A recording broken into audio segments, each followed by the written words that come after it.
The courtroom smelled of old wood and floor polish, and something else. Stress, maybe. The kind that never quite leaves the walls of a place where people come to Let go lose of me! things. I sat Mom, in the wooden please chair, don't do this! hands folded in my Sir, lap, you need to stop right watching my now. 33-year-old son stand before a judge and explain why his mother could no longer be trusted to manage her own life. The light came through the Gothic windows and slanted columns, cutting the room into sections of bright and shadow.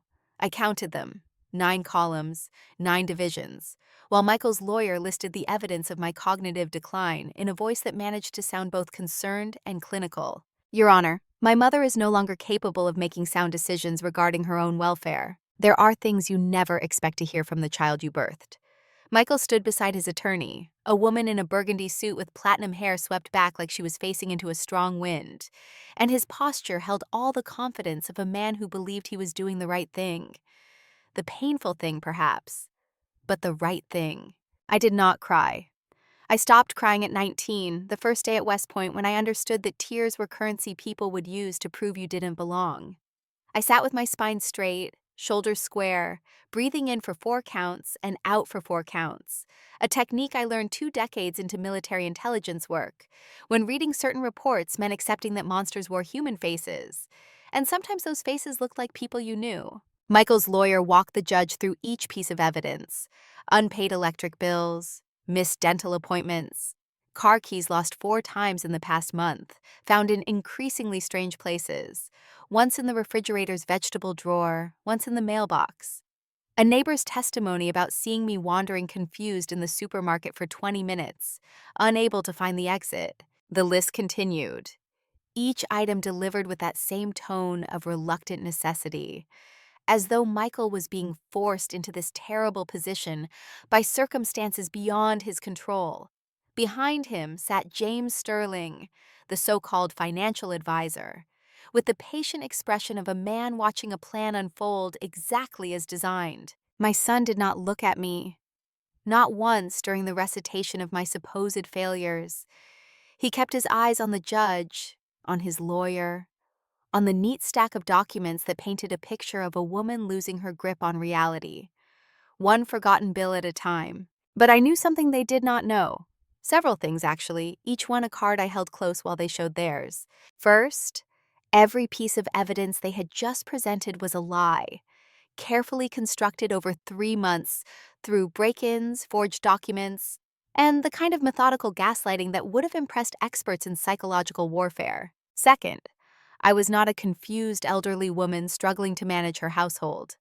I was Lieutenant Colonel Catherine Rose Bennett, United States Army, with 31 years of service in military intelligence and a security clearance that put me in rooms where the wrong word could shift the trajectory of nations.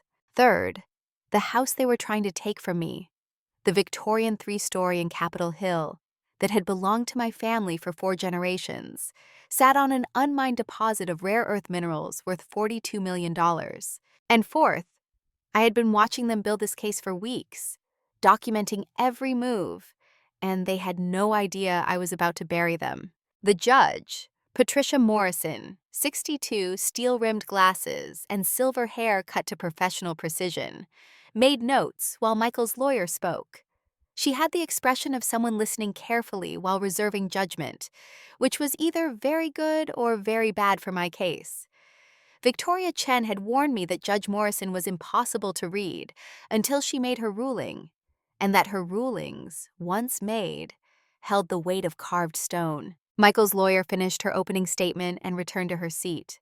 Michael sat beside her, hands clasped on the table in front of him, and for a brief moment, so brief I almost missed it, he glanced my way. Our eyes met. His expression held something I could not quite identify. Not guilt exactly. Determination, perhaps. The look of a man who had decided that difficult things must be done for the greater good. I wondered if he even remembered whose greater good he was serving. Judge Morrison looked up from her notes. The afternoon light caught the frames of her glasses, turning them opaque for a moment before she shifted, and her eyes became visible again, sharp, assessing, missing nothing. The first crack in their perfect case came from an unexpected direction. It started 35 years earlier, in a hotel conference room in Boston, where I met a Navy SEAL named Thomas Bennett, who actually listened when I talked about threat assessment protocols. The year was 1989, and military intelligence still treated women officers like fascinating anomalies. Interesting, perhaps, but fundamentally suspect in the serious work of protecting national security. Tom was tall, with brown hair going silver at the temples, even at 32, and a smile that made you believe he genuinely cared about what you were saying. In a room full of officers who looked past me or through me or at me like I was an intriguing mistake, Tom looked at me like a fellow professional who happened to be discussing something important. We married 14 months later. Michael was born when I was 24, right in the middle of the first Gulf War, with Tom deployed with a SEAL team, and me working in an intelligence operations center in Germany. I remember holding our son for the first time through a satellite phone connection, Tom's voice breaking across 8,000 miles, saying he was sorry he could not be there. "You did great," his voice crackling through static and distance. "You're the strongest of all of us." But strength has prices that never appear on any balance sheet. I turned down a position at the National Security Agency in Fort Meade because it required relocation, and I wanted Michael to have stability. Tom deployed 6 times in Michael's first 8 years. Someone had to be the anchor. Someone had to stay. Sophia came 4 years after Michael, a tiny baby with wide brown eyes like my mother's. That time Tom was home, and I remember him holding all 3 of us in the hospital room, whispering that this was the happiest moment of his life. Those years were not easy. Military careers demand everything: time, energy, absolute focus. But we balanced it. Tom and I rotated deployments. When he went, I stayed. When I went, he stayed. We never let both of us deploy in the same year. Michael grew up in discipline wrapped in love. He learned self-sufficiency early, laundry at 8, basic cooking at 10, time management before most kids mastered multiplication tables. He was smart, reading at 4, always asking why about everything. Tom used to joke that Michael would become a lawyer or politician because he could argue anything from any angle. But somewhere around 15, something shifted. Michael started viewing discipline as outdated. He told his friends his parents were too strict. He said he could not wait to leave this military household and live like normal people. I tried talking to him. "Michael, discipline isn't about being strict. It's about respect. Respect for yourself, for others, for commitments." He looked at me with eyes that had gone distant. "You don't understand the world outside these military bases." That hurt more than I expected. Tom died on an October afternoon in 2019. Not in combat, he had been retired from the SEALs for 3 years, but on a security consulting mission in Afghanistan. A rocket hit the compound where he was training local forces. He died instantly, they told me, as though instant death somehow made the loss easier to bear. Michael was 28, working for a major law firm in Seattle. He flew home for the funeral, stayed 3 days, and returned to Seattle. He did not cry at the service. He did not read a eulogy. Sophia did that. He stood at the back in an expensive black suit and looked at the ceiling through the entire ceremony. After the funeral, when only we remained in the house, Michael spoke the words that marked the beginning of this war. "Mom, you need to make plans. You can't live alone in this big house." The concern in his voice sounded genuine. Perhaps it even was genuine, in some compartment of his mind where he convinced himself he was acting from love rather than calculation. But I heard what lay beneath the concern. The assumption that my life was now his problem to solve. My choices his to manage. "This is our family home, Michael. Your grandmother was born here. So was your great-grandmother. This isn't just a house." He shrugged, and that gesture told me more than any words could have. "It's just brick and wood, Mom. Sentiment doesn't pay bills." Sophia, sitting silent on the sofa, suddenly found her voice. "You're saying this when Dad's been dead less than 3 days. Do you hear yourself?" Michael turned to his sister with the patience of someone explaining simple concepts to a child. "You're still young. You don't understand finances." "I understand people," Sophia shot back, her voice shaking. "Which you seem to have forgotten." Michael left shortly after. He did not stay to help me sort through Tom's belongings. He did not stay to sit with me through the long nights when sleep felt like betrayal. Closing my eyes meant accepting that Tom was truly gone. He did not call for 3 weeks. When he finally called, it was not to ask how I was managing. It was to say he had spoken with a financial advisor about my situation, and this advisor had some ideas about asset management. I don't need a financial advisor. I've managed our family finances for 30 years. But now you're alone, Michael said, his voice taking on that overly patient tone people use when they think you are not quite understanding. And according to this advisor, keeping that house isn't a wise financial decision. That was when the first seed of doubt took root. Not doubt about myself, doubt about Michael. 8 months after Tom's death, Sophia appeared at my door on a Sunday evening without calling ahead. That alone was unusual. Sophia always called first. When she stepped inside, I saw her red-rimmed eyes and the tremor in her hands. "I need to talk to you," she said, her voice barely above a whisper. Not over the phone. We sat in the kitchen, the room where I had taught both children to bake, where Tom and I used to drink coffee in the early morning hours before the kids woke up.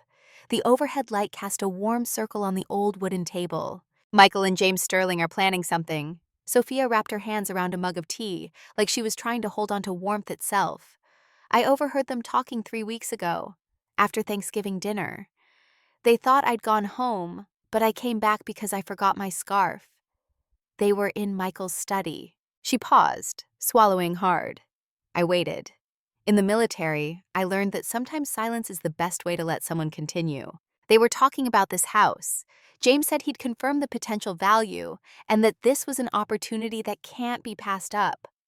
Michael asked how to convince Mom. James said that convincing wasn't the only option. Cold spread through my chest, the kind of cold that has nothing to do with temperature. What exactly did he say? He said there are legal avenues to gain control of someone's assets when that person is no longer capable of making sound decisions. Sophia looked straight at me, tears streaming down her face. "Mom, I think they're planning to declare you incompetent, to put you under conservatorship." The kitchen became too quiet. I could hear the clock ticking on the wall, the clock my mother had hung there 30 years ago. "But I know that's not true," Sophia rushed on, as though afraid that stopping would mean she could not continue. "You're still sharp, you still work full-time. You're still more capable than anyone I know. But the way they talked, the way James Sterling talked, he made it sound like a project, like you were a problem to be solved." I let Sophia cry for a minute, then placed my hand over hers. "You did the right thing telling me. Now I need you to help me with something, and it won't be easy." Sophia wiped her tears and nodded with sudden determination. She had Tom's eyes in that moment, the look of resolve I used to see before every mission. "I need you to act like you don't know anything. You still have to see Michael like normal, still talk to him. But you have to listen, observe, and report back to me everything you hear. Can you do that?" Sophia nodded. "I will, I promise." That was the night I began planning. Not a plan to surrender, a plan to fight. 2 days later, I called Victoria Chen. I knew Victoria from a seminar on military law 3 years earlier. She had served 20 years in the Army's Judge Advocate General's Corps before retiring to open her own practice in Seattle. We met in her office on a Wednesday afternoon. The office was small but immaculate, with 2 rows of military commendations on the shelves and the smell of fresh coffee. I told her everything, from Tom's death to Michael's comments to the conversation Sophia had overheard. Victoria listened without interrupting, taking careful notes in a blue notebook. "They're building a case," Victoria said when I finished. "This is a classic strategy in complex family property disputes. Step 1, create a narrative that you're declining. Step 2, document incidents that support that narrative. Step 3, file for conservatorship with sincere concern for your welfare." "But I don't have any cognitive issues." "I know," Victoria nodded, "and we'll prove that. But Catherine, I need you to understand something. If they succeed, even temporarily, in convincing a court to grant them temporary conservatorship, that will appear on your record. It will trigger a review of your security clearance. And in the military world, suspicion is enough to destroy a career." I finished the sentence. "Exactly. So we can't let this go to trial unless we're certain we'll win. We need to know their real motive. Do you have any idea why Michael is suddenly so interested in this house?" That was when I told Victoria about the geological survey, about finding it in my grandfather's safe the year before, about the rare earth minerals. Victoria set down her pen and looked at me with sharp attention. "How much money?" According to a 1988 report, the extractable reserves could support 30 years of mining with minimal commercial value at that time. I had a friend in mining engineering review the report.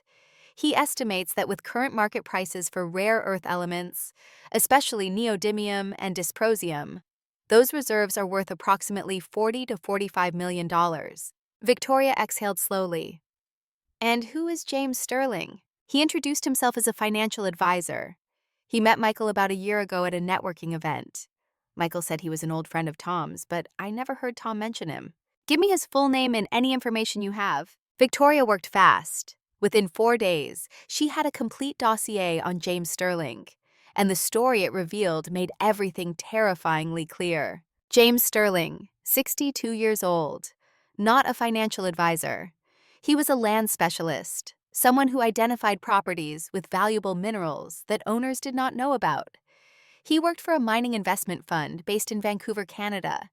His job was finding opportunities, properties with major extraction potential that could be purchased at low prices, because owners were unaware of the resources. Sterling's history showed expertise in approaching young heirs or financially struggling property owners, convincing them to sell land for quick cash.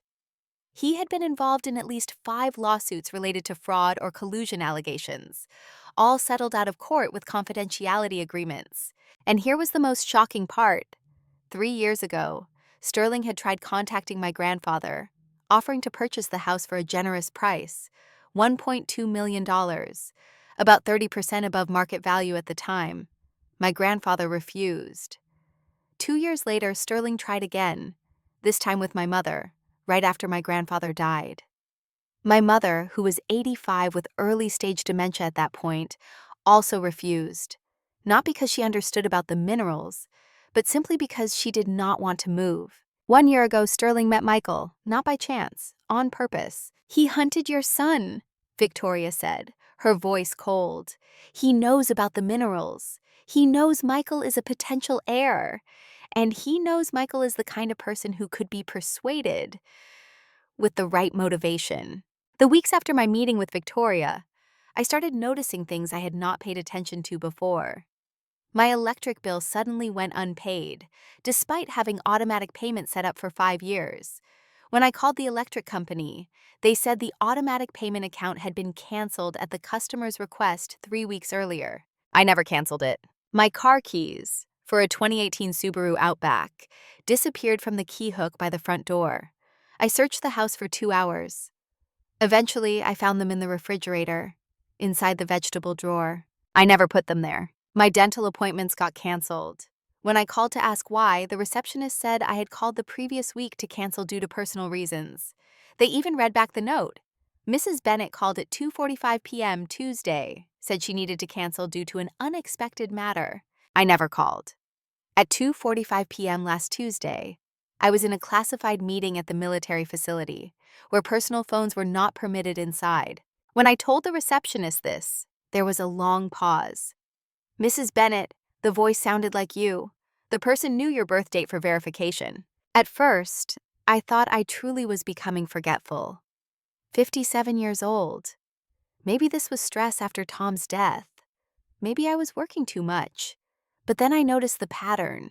Every incident happened on days when Michael had visited to check on me. Michael had started visiting more frequently, once a week, sometimes twice. He always had a reason. "Just want to make sure you're okay. Heard there's a storm coming. Wanted to check the roof. I have some papers for you to sign." Each time he visited, he stayed about 20 minutes, wandering through the house, asking questions. "Did you remember to pay the house insurance? Did you remember to lock the back door? Do you remember my name, Mom?" That last question he asked with a smile, but not a happy smile. It was a test. And when I answered Michael Alexander Bennett, he nodded like he was grading me. I did not like that feeling, being tested in my own home by my own son. After his 3rd visit in 2 weeks, I decided to do what Victoria had suggested. I installed security cameras. Not obvious ones. Hidden cameras, the kind private investigators use. 1 in the living room, 1 in the kitchen, 1 in my study, and 2 outdoor cameras. Then I left a spare key in a fake rock container under the front porch planter, a container that Sophia would casually mention to Michael during a random conversation. And then I waited. Michael came on a Wednesday afternoon when he knew I would be at work. I had arranged to leave the facility early and drove home, parking 2 blocks away and walking back. But I did not go inside. I sat in the coffee shop across the street, opened the camera app on my phone, and watched. 2:47 p.m. Michael arrived, parked in front of the house. He looked around once, then walked to the planter. 2:49 p.m. He retrieved the fake rock, opened it, took the key. 2:51 p.m. He unlocked the door and entered my house. My heart pounded, but my breathing stayed even. Inhale for 4, exhale for 4. Observe, document, do not react. Michael went straight to my study. He turned on the light, looked around, then started opening drawers. He was not searching randomly. He knew what he was looking for. He checked files in the filing cabinet, flipped through documents. After 10 minutes, he left the study and went to the kitchen. He opened the refrigerator, looked inside for a moment. Then, I almost could not believe my eyes. He took my car keys from the key hook and placed them in the vegetable drawer. I had proof. High-quality video time-stamped, showing my son breaking into my house and deliberately placing my keys in a bizarre location to make me appear mentally incompetent. But Michael was not done. He went to the mail pile on the kitchen counter, where I always kept bills. He flipped through the envelopes, searching for something. When he found the electric bill, he picked it up, looked at it once, then tore it into small pieces and put them in his pants pocket. I felt cold run down my spine. Not from fear, from clarity. This was not a worried son. This was a man deliberately sabotaging his mother's life for financial gain. Michael stayed 5 more minutes, checking a few other rooms, then left. He carefully placed the key back in the fake rock. He looked around once more, then got in his car and drove away. I sat in the coffee shop for 10 more minutes, letting him get distance. Then I called Victoria. "We have him," I said. "Good," Victoria replied. "But this only proves Michael is trying to create the appearance that you're confused. It doesn't prove the connection to Sterling. We need more." Victoria and I developed a plan, simple but effective. We would create an opportunity for Sterling to make a mistake. I would casually let Sophia know that I was considering selling the house, that it was too big, too many painful memories, too much expense, that I was contacting a real estate broker for an appraisal. Sophia, who had been carefully coached on her role, would worry about this decision and would call Michael to discuss it. Michael, knowing that if I sold the house at normal market price, around $1.5 million, they would lose the opportunity for the mineral deposit, would have to act fast. "They'll have to file for conservatorship before you sell," Victoria explained. "And when they do, they'll have to reveal their real motive, or at least create enough contradictions that we can exploit them." The hard part was the performance. I had to make Sophia believe I truly was considering selling the house, but not so obviously that she suspected it was a trap. On a Sunday evening, I invited Sophia to dinner. I cooked spaghetti carbonara, her favorite since childhood. We ate in silence for a while, candlelight casting gentle shadows on the kitchen walls. "Sweetheart," I began, my voice careful, "I've been thinking about some changes." Sophia stopped eating, looking at me with concerned attention. "What kind of changes?" "This house? It's too big for one person, and every corner reminds me of your father. I think maybe it's time to move on, start fresh, somewhere smaller, fewer memories." I watched emotions cross Sophia's face, surprise, grief, then something like understanding. She set down her fork. "Are you sure this is our family home? Grandma, great-grandma—" "I know," I nodded. "But sometimes holding on to the past too tightly stops us from moving forward. I'm contacting a broker, just to see what the house is worth. Nothing's certain, but I want to have options." Sophia nodded slowly. "I understand. Have you told Michael?" "Not yet, and I want to wait until I'm sure. You know how he is. He'll have opinions." "Yes," Sophia said, and I could see the wheels turning in her mind. "I won't say anything, but are you sure this is the right decision?" I reached across the table and took Sophia's hand. "I'm not sure about anything anymore, sweetheart, but I need to consider all my options." Sophia called Michael that evening. Victoria had installed a special recording app on Sophia's phone, completely legal since Sophia consented, so we could hear the conversation. "Michael, I need to talk to you about Mom," Sophia began, her voice worried. "Little sister, at this hour, you know I have to be up early tomorrow," Michael replied, his tone annoyed. "This is important. Mom just told me she's considering selling the house." There was a long pause. Then, "Selling the house? What did Mom say exactly? Sophia recounted the conversation, carefully including every detail as we had practiced. Michael stayed silent throughout, interrupting only a few times to ask specific questions. Did Mom say when she would sell? No, but she said she's already contacted a broker. What name? She didn't say. Another pause. I could almost hear Michael's brain processing this information. Okay, Michael finally said. Thanks for letting me know. I'll visit Mom this week, see what's going on. Are you going to try to convince her not to sell? Sophia asked. Not exactly, Michael said, and his voice had a quality I did not like. But I'll make sure she makes the right decision. The call ended. Sophia called me back immediately. Did you hear that? She asked. I did, honey, you did wonderfully. 2 days later, I received a call from a law firm I did not recognize. They represented Michael A. Bennett in a sensitive family matter. They wanted to know if I would be willing to meet to discuss options regarding asset management and future decision-making. Victoria advised me to decline the appointment. We want them to have to file the petition. Once they file, everything becomes public record, and we can counterattack. A week after that call, on a Thursday afternoon, a process server appeared at the military facility where I worked. He had papers to deliver.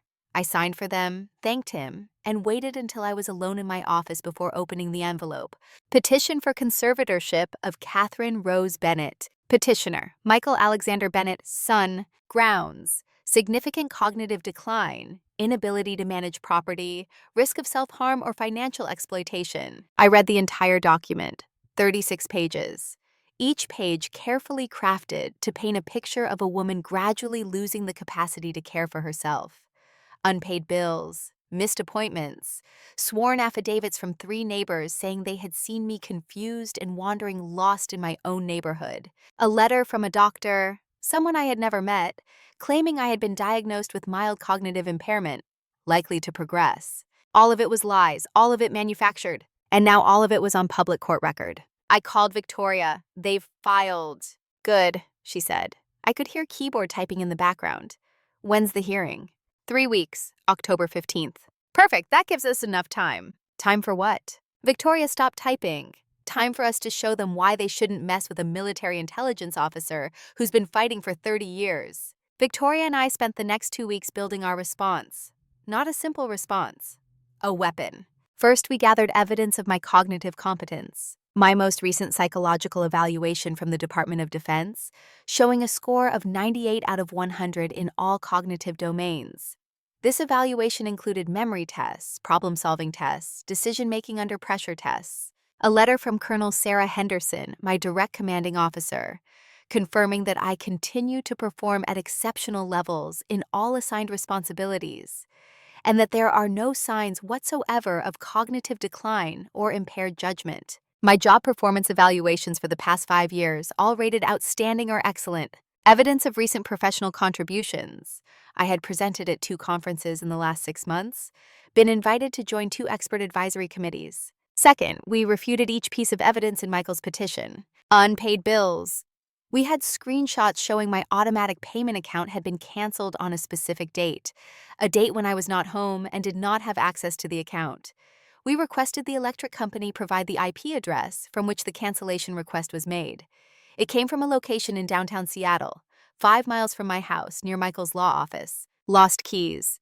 Video from security cameras showing Michael breaking into my house and placing my car keys in the refrigerator. Canceled appointments.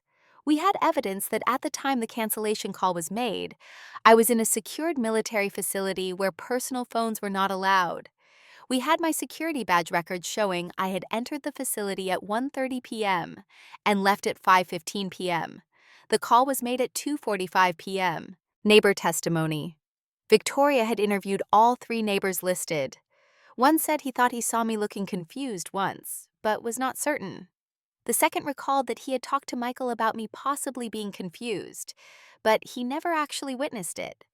The third, an 85-year-old man with hearing problems, said Michael had called him and asked him to sign a paper, saying it was a neighborhood petition, not a sworn affidavit. Doctor's letter. We confirmed that the doctor whose signature appeared on the letter, Dr. Robert Marsh, was a real physician in Seattle. But when Victoria contacted his office, they confirmed I had never been his patient.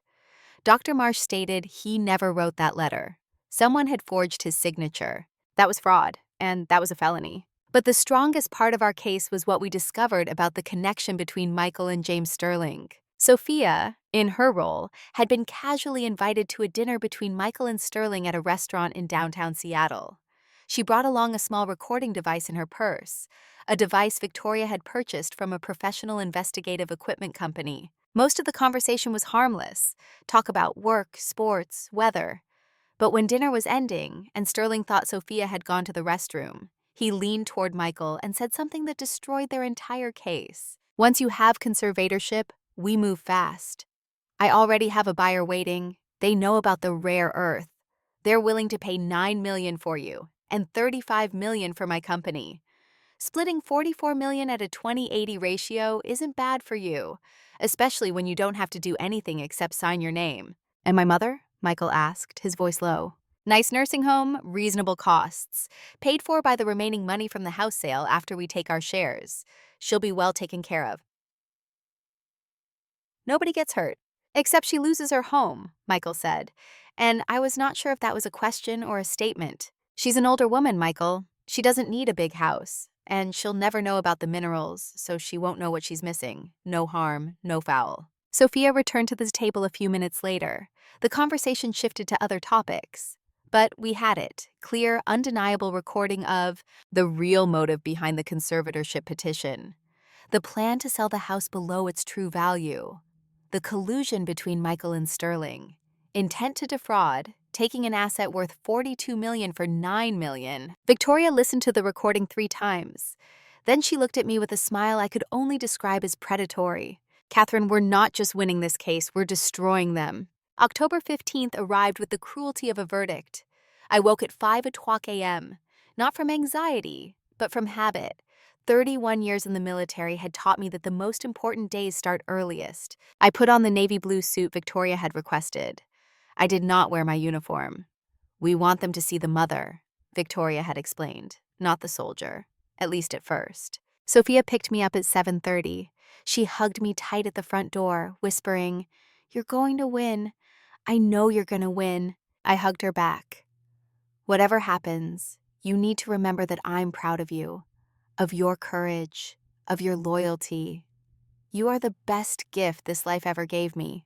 We drove to the courthouse in silence. Sophia held my hand the entire way. King County Courthouse was a massive stone building with Doric columns and granite steps. I had passed this building hundreds of times in my life. It was only 10 minutes' drive from my house. But today, it looked different, larger, more threatening. Michael was already there when we arrived, standing next to his lawyer, a tall woman with platinum hair and a burgundy suit with shiny black heels. James Sterling stood slightly apart, wearing a gray suit, looking confident and comfortable. Michael did not look at me as we passed. He looked at his phone, scrolling through messages, as though I was not there, as though I was not his mother, as though the past 33 years had never existed. Victoria met me in the hallway. She carried a massive black file case and an expression of determination. "Ready?" she asked. "Ready." The courtroom was smaller than I expected. About 8 rows of seats for observers, a long table for each side's lawyers, and the judge's bench in front. Judge Patricia Morrison, a 62-year-old woman with silver hair cut short and steel-rimmed glasses, was already seated when we entered. Michael's lawyer, she introduced herself as Diane Crawford, began her presentation with a voice that managed to sound gentle and almost sorrowful. "Your Honor, this is one of the most difficult cases I've ever had to handle. Mr. Michael Bennett does not want to be here today. He loves his mother. He respects his mother. But he has also witnessed his mother's decline in recent months, and he fears that if he does not act, Mrs. Bennett may harm herself or lose everything she has built." Diane continued, her voice steady and persuasive. She listed the evidence: unpaid bills, missed appointments, lost keys, moments of confusion. She presented the neighbor's testimony. She presented the letter from Dr. Marsh. Michael sat beside Diane, hands clasped on the table in front of him, his face arranged into an expression of worry and sorrow. He looked at the judge when Diane spoke, nodding gently at important points. He did not look at me once. When Diane talked about Michael's desire to protect his mother from making poor financial decisions in a vulnerable state, Michael even wiped a tear from his eye. It was a performance worthy of an Oscar. Mr. Bennett is only asking the court to grant him temporary conservatorship, Diane concluded. Enough time to ensure that Mrs. Bennett's assets are protected, that she has appropriate care, and that she is not taken advantage of by those who might want to exploit her condition. This is not about taking away Mrs. Bennett's autonomy. This is about protecting her until she can protect herself again. Judge Morrison nodded, making notes. Thank you, Attorney Crawford. Attorney Chen, do you wish to make an opening statement? Victoria stood. She did not bring notes with her. She just stood there, hands resting calmly at her sides, and looked straight at Judge Morrison. Your Honor, what you just heard is not a story about a concerned son. It is a story about an organized conspiracy to defraud a woman out of property worth tens of millions of dollars. And in the next hour, we will prove it. Diane Crawford called her first witness, one of the neighbors, Mr. Robert Peterson, 72 years old, who had lived in the neighborhood for 40 years. Diane led him through his testimony gently. Yes, he had noticed Mrs. Bennett seemed different in recent months. Yes, he had seen her looking confused a few times. Yes, he worried about her. When Victoria's turn came to cross-examine, she stood with a polite smile. Mr. Peterson, you said you saw Mrs. Bennett looking confused. Can you describe exactly what you saw? Mr. Peterson hesitated. Well, she just looked lost, you know. Lost how? Did she ask for help? Did she say she was lost? No, but she was just standing at the corner for a while. Standing at the corner, Victoria repeated. Your Honor, I'd like to present Exhibit A. She handed the clerk a photograph. This is a photo from Mrs. Bennett's phone on the date Mr. Peterson says he saw her confused. Mr. Peterson, can you tell the court what Mrs. Bennett is doing? Mr. Peterson looked at the photo. Well, it looks like she's photographing a bird. Correct! Mrs. Bennett is an amateur bird watcher. On that day, she spotted a rare cedar waxwing, a species not commonly seen in Seattle. She stood at that corner because that was where the bird was eating berries.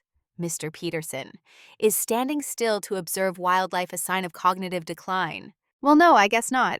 Victoria continued with the second and third witnesses, systematically dismantling each observation until it became clear that none of them had actually witnessed anything unusual. They had simply agreed with the interpretation Michael had provided for ordinary events. After the third witness stepped down, Diane Crawford prepared to call her next witness. But Judge Morrison raised her hand. Attorney Crawford, before we continue, I have some questions. Judge Morrison looked down at the papers in front of her, then looked up at Michael. Mr. Bennett, could you stand up for a moment? Michael stood, looking surprised, but still confident. Yes, Your Honor. Judge Morrison studied him for a moment, then looked back down at her papers. You say you're worried about your mother's ability to manage financial matters. Do you know what your mother does for a living? Michael hesitated. That was an odd question, one he had not anticipated. She works for the government, I believe. Some kind of administrative work. Some kind of administrative work? Judge Morrison repeated, her voice flat. You don't know exactly? My mother doesn't talk much about her work, Michael said, and for the first time, I heard a hint of uncertainty in his voice. Judge Morrison nodded slowly. Then she turned to me. Mrs. Bennett, could you please tell the court about your work? And I knew. This was the moment. This was when everything changed. I stood, spine straight, shoulders square, and looked directly into Judge Morrison's eyes. I am Lieutenant Colonel Catherine Rose Bennett, United States Army. I have served 31 years in the Military Intelligence Corps. I hold top-secret sensitive compartmented information clearance. My current work involves analyzing cybersecurity threats to the nation's critical infrastructure.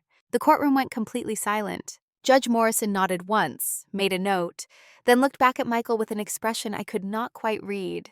Mr. Bennett, were you aware of the nature of your mother's employment when you filed this petition? Michael's face had gone pale. He opened his mouth, closed it, opened it again. And in that silence, I heard the first crack of their perfect case beginning to shatter. Michael's mouth opened and closed twice before any sound emerged. The confidence that had carried him through the morning evaporated like water on hot pavement. His lawyer, Diane Crawford, touched his arm, a gesture meant to steady him, but her own expression had shifted into something more guarded. I was not aware of the specific details of my mother's position, Michael finally managed, his voice thinner than before. She's always been private about her career. Judge Morrison wrote something in her notes, the scratch of pen on paper audible in the sudden hush. The gallery behind us, I had not paid much attention to who had come to watch, seemed to collectively hold its breath. Mrs. Bennet, the judge continued, still looking at me. Does your position require regular competency evaluations? Yes, Your Honor. Every 6 months, I undergo comprehensive psychological assessment, including cognitive testing, stress evaluation, and clinical interview. The evaluations are conducted by licensed psychologists with security clearances. And when was your most recent evaluation? 5 weeks ago. I scored 98 out of 100 across all domains. Judge Morrison nodded once, then turned her attention to the stack of documents in front of her. She flipped through several pages, paused on one, went back to another. The air in the courtroom had changed texture, thicker, more charged, like the atmosphere before a thunderstorm breaks. Attorney Crawford, Judge Morrison said without looking up, you filed this petition on September 20th. Mrs. Bennett's security clearance evaluation was completed on September 10th, 10 days before your filing. Were you aware of this evaluation? Diane Crawford stood, and I noticed her shoulders had gone rigid. Your Honor, we were not aware of any specific evaluation. Our concern was based on the pattern of incidents observed by family members and neighbors. Incidents that you claim demonstrate cognitive decline, Judge Morrison said, finally looking up. Yet 10 days before you filed this petition, Mrs. Bennet passed a rigorous evaluation administered by the United States Department of Defense, scoring in the 98th percentile. The silence that followed felt like a physical presence. Your Honor, Diane began, her voice measured but tight. Even highly competent professionals can experience decline that manifests outside their work environment. The incidents we documented occurred on days when Mr. Bennet visited his mother, Victoria Chen interrupted, rising to her feet. Your Honor, if I may present our evidence now. Judge Morrison gestured for her to continue. What followed was not a trial. It was an execution. Victoria moved with surgical precision. She started with the electric bill. The supposedly unpaid bill that Michael had claimed demonstrated my declining ability to manage finances. She presented bank records showing automatic payment had been set up in 2018 and had functioned without issue for 5 years. Then she presented the utility company's records showing the automatic payment had been canceled on August 23rd at 3:17 p.m. On August 23rd at 3:17 p.m., Victoria continued. Mrs. Bennet was in a classified briefing at Joint Base Lewis McChord. She presented my security badge access logs, showing I had entered the facility at 1:00 p.m. and exited at 6:45 p.m. Personal phones are not permitted in classified areas. Mrs. Bennet could not possibly have made that call. Victoria paused, letting that sink in. We subpoenaed the phone records from the utility company. The call canceling automatic payment came from this number. She displayed a phone number on a document. That number belongs to Michael Bennett's law office. Michael's face had gone from pale to ashen. James Sterling, sitting 3 rows back, had stopped looking comfortable.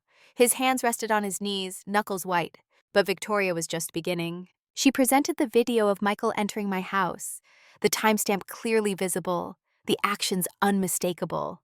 The courtroom watched in complete silence as Michael used the key, entered without permission, went to my study, searched my files, then went to the kitchen and deliberately placed my car keys in the refrigerator's vegetable drawer. Your Honor, Victoria's voice remained calm, almost conversational. This is not a confused son checking on his mother. This is systematic gaslighting, the deliberate creation of incidents designed to make Mrs. Bennet appear mentally incompetent. Diane Crawford rose quickly. Your Honor, I object to this characterization. Mr. Bennet was simply... What was he simply doing, Attorney Crawford? Judge Morrison cut her off. The video shows him placing his mother's keys in a refrigerator. Please explain what legitimate purpose that serves. Diane had no answer. She sat down. Victoria continued with the dental appointments. She presented my work calendar, showing I had been in meetings on the dates and times when calls had allegedly been made to cancel appointments. She presented testimony from my assistant at the military facility, confirming I had been in secured areas during those calls. Then she presented phone records showing the cancellation calls had been made from Michael's personal cell phone. Someone impersonated Mrs. Bennett, Victoria stated. Someone who knew her birth date for verification purposes. Someone who had access to personal information. Someone with motive to create a pattern of missed appointments. The neighbor's testimony came next. Victoria presented her interviews with all three witnesses. Mr. Peterson, who thought he had seen me confused, but admitted under questioning that I was simply photographing birds. Mrs. Liu, who said Michael had told her I seemed confused, and asked if she had noticed anything, planting the suggestion before she signed an affidavit. And Mr. Hartley, the 85-year-old with hearing problems who thought he was signing a neighborhood petition about parking. Not a sworn statement about my mental capacity. But the moment that broke the case wide open came when Victoria presented evidence about Dr. Robert Marsh's letter. Your Honor, Victoria said, holding up the letter that claimed I had been diagnosed with mild cognitive impairment. This letter appears to be from Dr. Robert Marsh, a neurologist in Seattle. However, Dr. Marsh has provided a sworn affidavit stating he has never treated Mrs. Bennett and never wrote this letter. She presented Dr. Marsh's affidavit, then another document. This is a handwriting analysis performed by a certified forensic document examiner. The signature on the letter does not match Dr. Marsh's authenticated signatures. Someone forged this document. The word forged landed like a grenade in a confined space. Your Honor, Victoria continued, her voice taking on an edge for the first time. Forging a medical document is a felony. Using forged documents to petition for conservatorship is fraud. This is not a family disagreement about elder care. This is a criminal conspiracy. Diane Crawford was on her feet. Your Honor, these are inflammatory accusations without evidence of my client's involvement. Anyone could have... Victoria did not let her finish. We have evidence of Mr. Bennett's involvement. Direct evidence. She turned to the clerk. I'd like to present audio evidence. Judge Morrison leaned forward slightly. Proceed. The recording began. Restaurant noise in the background, the clink of silverware, murmured conversations, the ambient sound of people dining. Then Sterling's voice, clear and unmistakable. Once you have conservatorship, we move fast. I already have a buyer waiting. They know about the rare earth. They're willing to pay $9 million for you and $35 million for my company. Splitting $44 million at a 20-80 ratio isn't bad for you, especially when you don't have to do anything except sign your name. Michael's voice lower but audible. And my mother? Nice nursing home, reasonable costs, paid for by the remaining money from the house sale after we take our shares. She'll be well taken care of. Nobody gets hurt. Michael again, except she loses her home. Sterling's laugh, casual and dismissive. She's an older woman, Michael. She doesn't need a big house, and she'll never know about the minerals, so she won't know what she's missing. No harm, no foul. The recording stopped. The courtroom remained utterly silent for 5 full seconds. Judge Morrison's face had transformed. The neutral professional mask had fallen away, replaced by something harder, colder. When she spoke, her voice carried the weight of absolute authority. Mr. Bennett, stand up. Michael stood. His hands shook slightly. For the first time since we had entered the courtroom, he looked at me. Really looked at me. And what I saw in his eyes was not remorse. It was the dawning realization of a man who had just understood he had made a catastrophic miscalculation. Your Honor, Michael began, his voice cracking. I can explain. No, Judge Morrison cut him off. You will remain silent until I ask you a direct question. She turned to Diane Crawford. Attorney Crawford, did you know about this recording? Diane looked genuinely shocked. No, Your Honor, I was not aware. Did you know about rare earth minerals under Mrs. Bennett's property? No, Your Honor. Diane's voice had gone quiet. My client told me this was about protecting his mother from financial mismanagement. Nothing about mineral deposits or property value beyond standard market assessment. Judge Morrison nodded slowly, then looked at James Sterling. Mr. Sterling, you are not a party to this case, but you are clearly involved in its facts. I'm ordering you to remain in this courtroom. Bailiff, please ensure Mr. Sterling does not leave. Sterling started to rise, then thought better of it. He sat back down, his confident expression replaced by the careful blankness of someone trying not to incriminate himself further. Victoria, sensing the moment, struck the final blow. Your Honor, we have additional evidence. She presented a thick folder. This is a geological survey from 1988, found in Mrs. Bennett's grandfather's safe. It documents significant rare earth mineral deposits under the property: neodymium, dysprosium, terbium, elements now critical for electric vehicle batteries, wind turbines, and advanced military technology. She presented another document. This is a current valuation from a certified mining engineer. Based on current market prices and extraction feasibility, the deposit is estimated to be worth between $40 and $45 million. Victoria turned to face Michael directly. Mr. Bennett filed for conservatorship, not because his mother is incompetent. He filed because he wants to gain control of property worth tens of millions of dollars, sell it to associates of Mr. Sterling for a fraction of its value, pocket the difference, and place his mother in a nursing home with what remains. This is not elder care. This is theft. The word echoed in the silent room. Theft. And I watched it land on Michael like a physical blow. His face crumpled, not into grief or shame, but into a kind of desperate calculation. He was still trying to find a way out, still searching for the argument that would salvage this disaster. Judge Morrison wrote notes for nearly a minute, the only sound in the courtroom the scratch of her pen. When she looked up, her expression was granite. This court will take a 30-minute recess. When we reconvene, I will hear from Mrs. Bennett directly, and I will have questions for Mr. Bennett and Mr. Sterling. Bailiff, please ensure Mr. Sterling remains available. The gavel came down once, a sound like a bone breaking. Victoria and I remained seated as people stood and began filing out. Sophia came forward from the gallery, her face tear-stained but fierce. She hugged me without saying anything. No words were needed.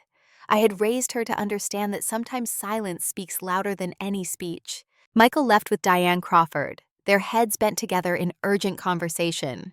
Sterling remained in his seat, flanked now by the bailiff, his earlier confidence completely dissolved.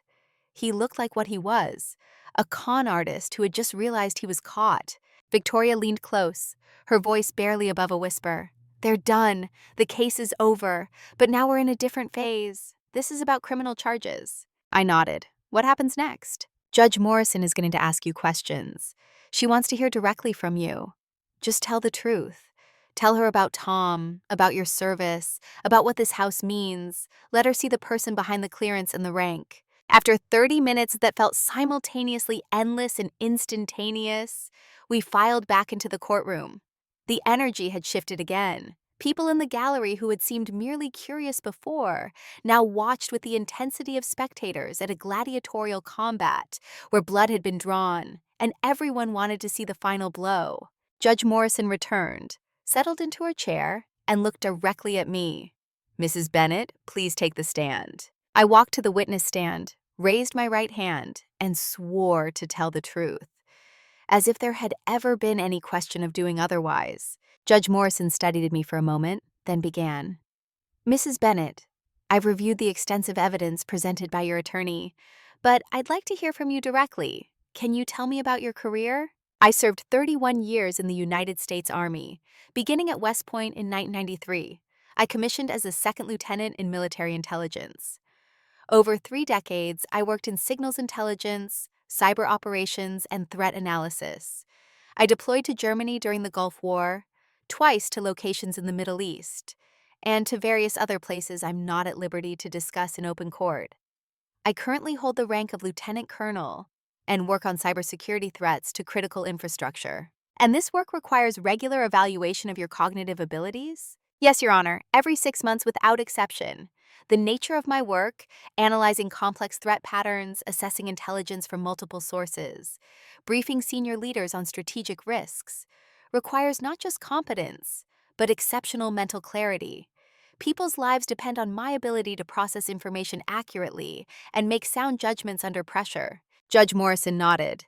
And you passed your most recent evaluation 5 weeks before this petition was filed. I scored 98 out of 100. The evaluation includes memory tests, problem solving under time constraints, stress management assessment, and clinical interview. I was found to be operating at the highest level of cognitive function.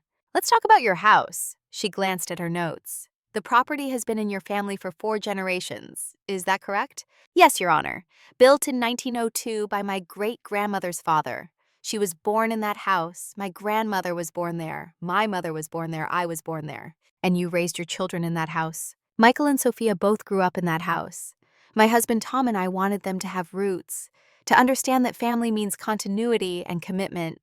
Tom died 5 years ago, but his presence is in every room.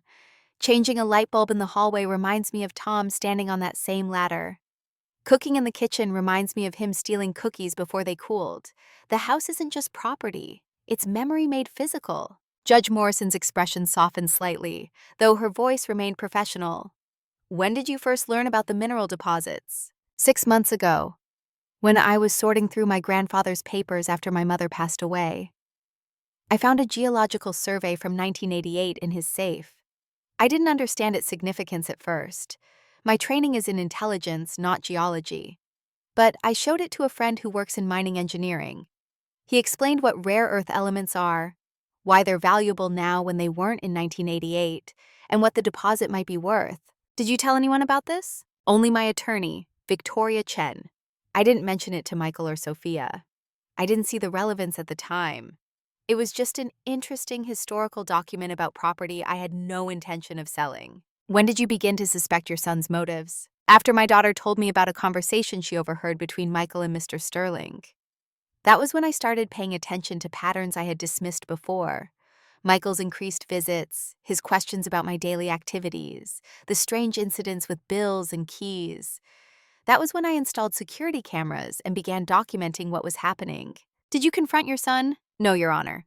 In intelligence work, confrontation without complete information is tactical suicide. You watch, you gather evidence, you understand the full scope of the operation before you act. So I watched, I documented, and I waited. What did you hope to accomplish by waiting? I hoped I was wrong. The words came out quieter than I intended. I hoped my son was not actually trying to steal my home and declare me incompetent for financial gain. I hoped there was some explanation that would make this make sense, but every piece of evidence pointed to the same conclusion. Michael had partnered with a con artist to defraud me out of property worth tens of millions of dollars. And he was willing to destroy my reputation, end my career, and institutionalize me to do it. The courtroom had gone absolutely still. Even the court reporter seemed to pause in her typing, though her hands kept moving. Judge Morrison leaned back in her chair. One more question, Mrs. Bennett. If this court denies the conservatorship petition, what do you intend to do with the property? I intend to continue living in it, as I have for 57 years. It's my home. When I die, it will pass to my children equally, as my will specifies. Whether they choose to keep it or sell it will be their decision to make. But that decision will be made when I'm gone.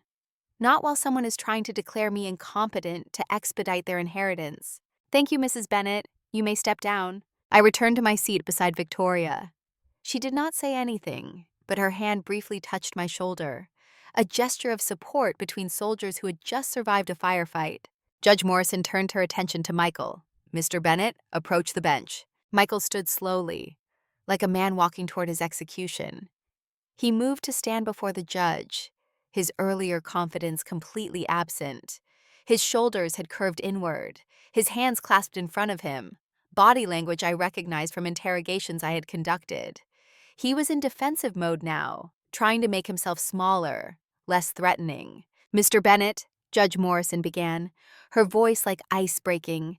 You filed a petition claiming your mother suffers from cognitive decline significant enough to warrant removing her autonomy and control over her assets. You presented forged medical documents, false testimony, and fabricated incidents to support this claim. And you did this while knowing, or deliberately remaining ignorant of, your mother's position as a senior military intelligence officer with regular competency evaluations. I want you to explain your thinking. Michael's voice came out barely above a whisper. Your Honor, I thought I was helping.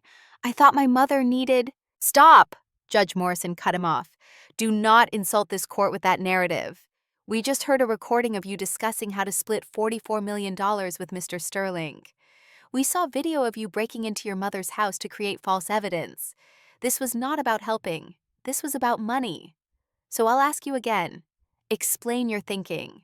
Michael's face flushed red. The truth, when it finally came, Sounded like a confession extracted under torture. Sterling approached me 18 months ago. He said he specialized in identifying undervalued properties. He asked about family properties, whether my parents owned land. I mentioned my mother's house. He asked if he could research it. I said yes. And what did he find? He found the geological survey. He showed me the 1988 report and an updated valuation. He said the minerals were worth tens of millions. He said we could acquire the property, sell the mineral rights, split the proceeds. I said my mother would never sell. He said there were other ways. Judge Morrison's expression could have frozen helium. What other ways? He said if someone was placed under conservatorship, the conservator could make decisions about property sales. He said older people often develop cognitive issues. He said if we documented a pattern of decline, a court might grant conservatorship. He made it sound reasonable. Reasonable, Judge Morrison repeated, her voice dripping with contempt. Did you ever consider that your mother was not actually declining? That she was, in fact, performing at exceptional levels in one of the most demanding jobs in the military? Michael's voice cracked. Sterling said the military wouldn't know about home behavior. He said people can hold it together at work but fall apart in daily life.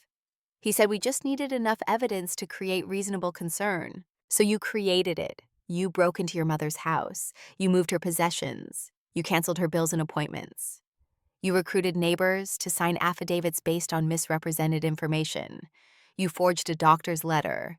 And you did all of this to steal property worth $42 million from a woman who gave birth to you, raised you, and loved you. Michael said nothing. What could he say? Judge Morrison turned to James Sterling. Mr. Sterling, you are not currently charged with anything, but that will almost certainly change after today. However, I want your testimony on record. Did you approach Mr. Bennett specifically because you knew about the mineral deposits? Sterling stood. He had the trapped expression of an animal that knows escape is impossible, but still searches for an opening. Your Honor, I'd like to invoke my Fifth Amendment right. You can invoke it all you want after you answer my question. Judge Morrison cut him off. This is a civil proceeding, not a criminal trial. Yet. Did you target Mr. Bennett because of the minerals? Sterling hesitated, then apparently decided that lying in front of a judge who clearly hated him was worse than telling the truth. Yes, Your Honor. And did you design the conservatorship strategy as a way to gain control of the property? Sterling's jaw worked silently for a moment. Yes, Your Honor. How many times have you done this before? Sterling's lawyer. Apparently he had one present, a thin man in a gray suit who had said nothing all morning, stood quickly. Your Honor, I advise my client not to answer that question. Noted, Judge Morrison said coldly.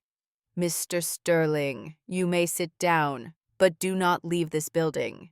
She turned to someone in the back of the courtroom I had not noticed before, a man in a dark suit who had the unmistakable bearing of law enforcement. Detective Williams, I believe you're representing the Seattle Police Department's fraud division? The man stood. Yes, Your Honor. We've been monitoring this case at your request. I'm formally referring this matter to your Office for Criminal Investigation. Specifically, conspiracy to commit fraud, elder abuse, forgery of medical documents, and any other charges your investigation determines are appropriate. I'm also referring Mr. Sterling's activities to the FBI, as this appears to be part of a pattern of interstate fraud. Sterling's face went gray. His lawyer put a hand on his shoulder, but Sterling shrugged it off. Judge Morrison returned her attention to Michael. Mr. Bennett, you have destroyed your relationship with your mother, possibly destroyed your legal career, and certainly made yourself subject to criminal prosecution. All for money you were going to inherit anyway. She shook her head. This court sees many sad cases. This is among the saddest.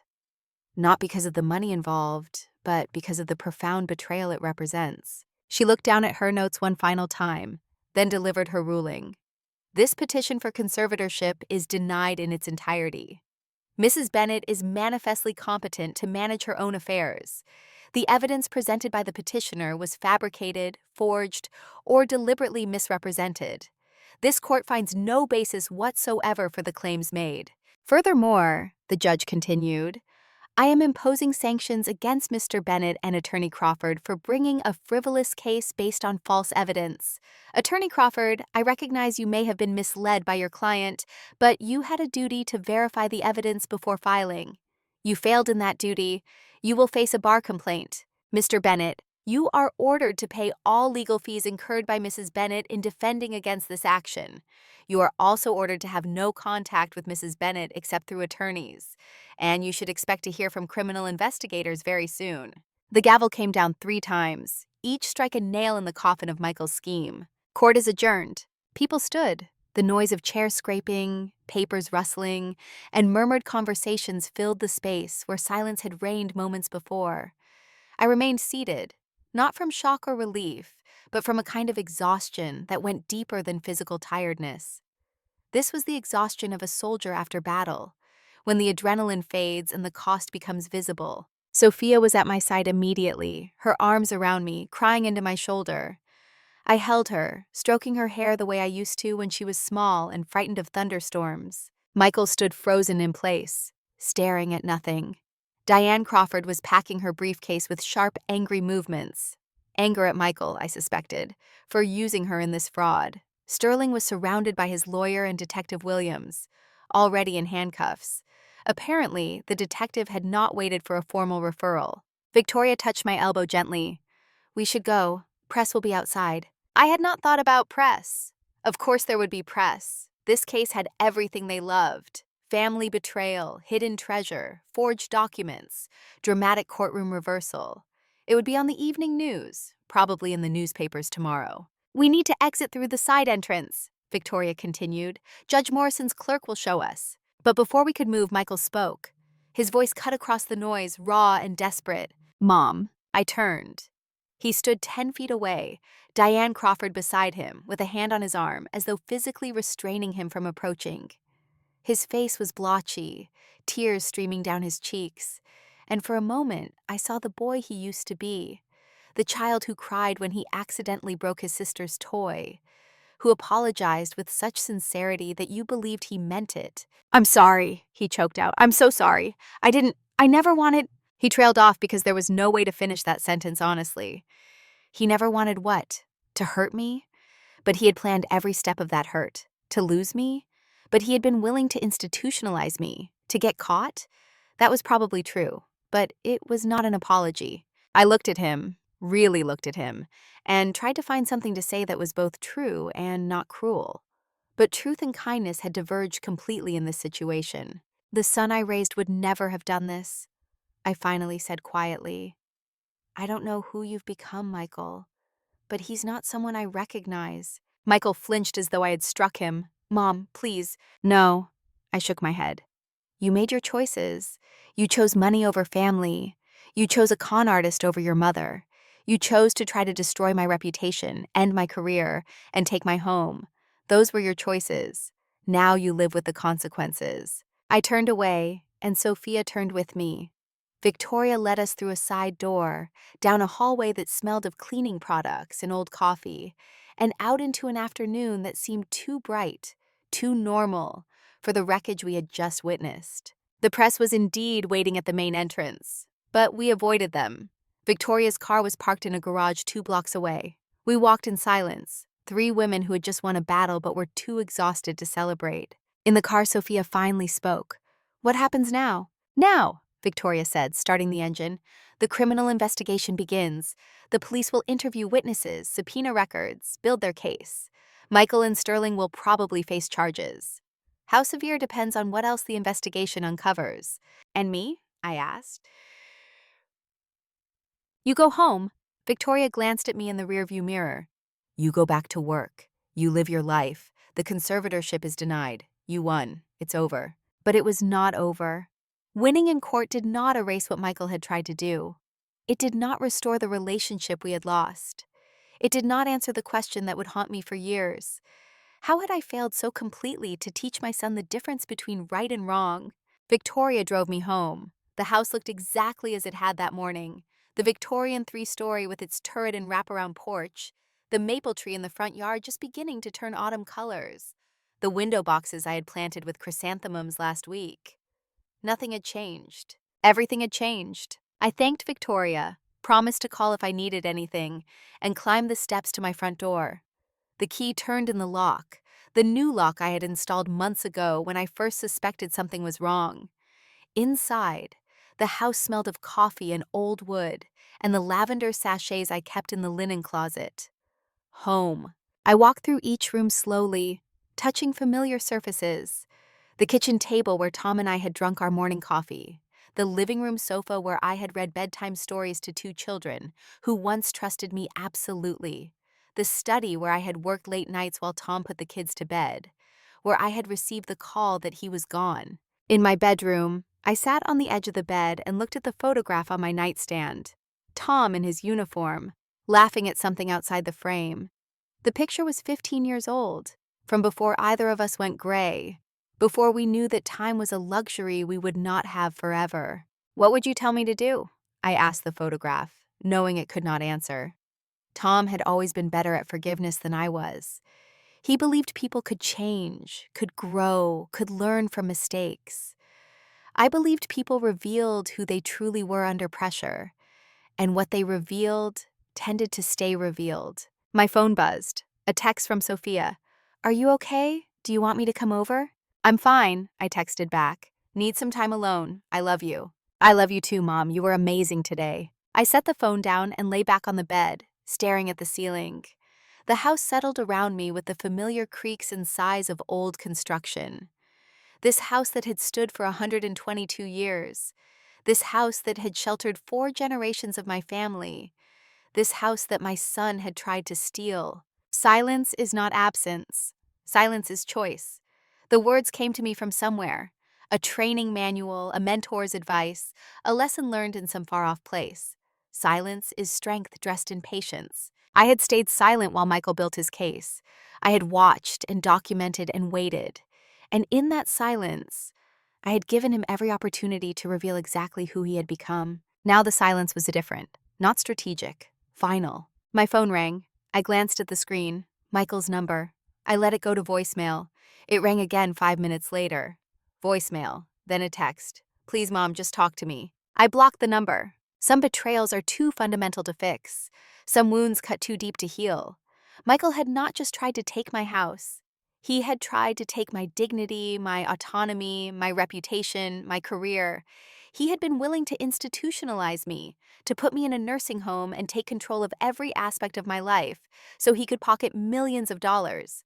That was not a mistake. That was not poor judgment. That was not being led astray by a con artist. That was a fundamental failure of character. The evening light slanted through the bedroom window, turning everything gold and amber. I closed my eyes and let exhaustion pull me under, into sleep that came without dreams. When I woke, it was dark. The clock on the nightstand read 11:47 p.m. I had slept for 6 hours, straight through dinner, through the sunset I usually watched from the back porch, through the evening news that probably featured my face and my story. I got up, went downstairs, made tea. The house was quiet around me, not lonely, but peaceful. I had lived alone since Tom died, and I had learned that solitude and loneliness were different things. Solitude was chosen. Loneliness was imposed. This was solitude. I took my tea to the back porch and sat in the wicker chair Tom had bought at an estate sale 20 years ago. The night was clear, the stars visible despite the city lights. Somewhere in the city, Michael was probably not sleeping, probably staring at his own ceiling, probably wondering how everything had gone so catastrophically wrong. I felt no satisfaction in his suffering, but I felt no guilt either. In the military, I had learned that leadership means making hard decisions. Sometimes it means leaving wounded soldiers behind to save the many. Sometimes it means accepting casualties to accomplish the mission. Sometimes it means cutting losses before they become catastrophic. Michael had become a casualty, not because I had abandoned him, but because he had abandoned himself, abandoned the values I tried to teach him, abandoned the principles that should have guided him, abandoned his family for the promise of easy money. You cannot save someone who is drowning if they are determined to pull you under with them. All you can do is swim for shore and hope they find their own way back. The tea cooled in my hands, the stars wheeled overhead, and in the silence of my family's house, my house, I made peace with what I had lost and what I had saved. Tomorrow I would return to work. I would brief my commanding officer on the situation, ensure there were no security concerns from the case becoming public, continue analyzing threats to the nation's infrastructure. Life would resume its normal patterns. But tonight, I sat in the darkness and mourned the son I thought I had raised. Because somewhere between the child who cried over a broken toy and the man who forged medical documents to steal my home, I had lost him, and I would never get him back. Monday morning arrived with the indifference of all Mondays, regardless of whether your life has just imploded or remained perfectly intact. I dressed in my uniform for the first time since the hearing, the digital camouflage pattern that had become a second skin over 3 decades, the rank insignia on my chest that represented years of service and sacrifice. The mirror reflected someone who looked exactly like Lieutenant Colonel Catherine Bennett. I hoped that would be enough. The drive to Joint Base Lewis McChord took 40 minutes through Seattle traffic that moved with its usual sluggish determination. NPR played on the radio, something about trade negotiations and weather patterns, deliberately avoiding news channels that might be discussing my case. I had checked my phone once that morning and found 17 missed calls from numbers I did not recognize. Reporters, probably. I turned the phone off. Security at the base gate waved me through with the usual efficiency, but I noticed the guard's eyes linger a moment longer than normal. Recognition, maybe, or curiosity. The story had made the Seattle Times front page. Victoria had texted me a photo of the headline, "Military Officer Thwarts Son's Attempt to Steal 42 Memphis Property." Below it, a photo of me leaving the courthouse, Sophia beside me, both of us looking exhausted. I parked in my assigned spot, gathered my briefcase, and walked toward the building where I had worked for the past 8 years. The October air carried the smell of rain and evergreen. Soldiers passed me on the sidewalk, offering crisp salutes that I returned automatically. None of them mentioned the case. Military culture has many flaws, but one of its virtues is knowing when to maintain professional distance. Colonel Sarah Henderson was waiting in my office. She stood by the window, hands clasped behind her back in that stance that generals adopt when they are about to deliver news you will not enjoy. She turned when I entered, and her expression, carefully neutral, told me this would not be a brief conversation. "Close the door, Catherine." I closed it. "Sit down." I sat. Sarah took the chair across from my desk rather than remaining standing, which meant this was going to be a conversation between equals, not a commander dressing down a subordinate. That was either very good or very bad. "I read the Times article." Sarah's voice remained even. "I also received 3 calls over the weekend, one from a congressional staffer, one from a reporter at the Post, and one from the Inspector General's office." My stomach tightened, but I kept my face neutral. What did the IG want? "To verify that you're not actually suffering from cognitive decline and that your security clearance should remain intact." Sarah allowed herself a small smile. "I told them that if you were declining into superhuman competence, because your work product has been flawless for the past 6 months. I exhaled slowly. "Thank you." "Don't thank me. I told them the truth." Sarah leaned forward, elbows on her knees. "But Catherine, we need to talk about optics. Your son just tried to have you declared incompetent in a very public way. That's going to raise questions, not because anyone who knows you doubts your ability, but because bureaucracies run on paranoia. Someone in Washington is going to wonder if there's more to the story." "There isn't more to the story. The court found his claims were fabricated." "I know that." Sarah's voice softened. "And the IG will know that once they review the case file. But you need to be prepared for additional scrutiny. Extra psych evals, maybe a polygraph, definitely more paperwork.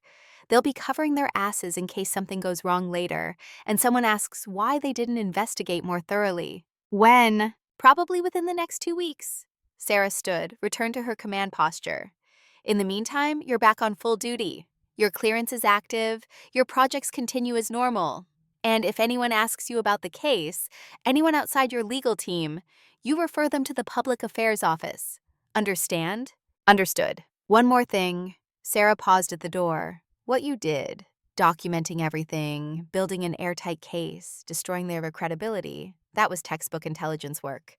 You should be proud." After she left, I sat in my office and looked at the stack of classified briefings that had accumulated during the 3 days I had been in court. threat assessments from Cyber Command, infrastructure vulnerability reports, intelligence summaries that required my analysis and recommendations. Work that mattered, work that had purpose beyond personal drama. I opened the first file and began reading.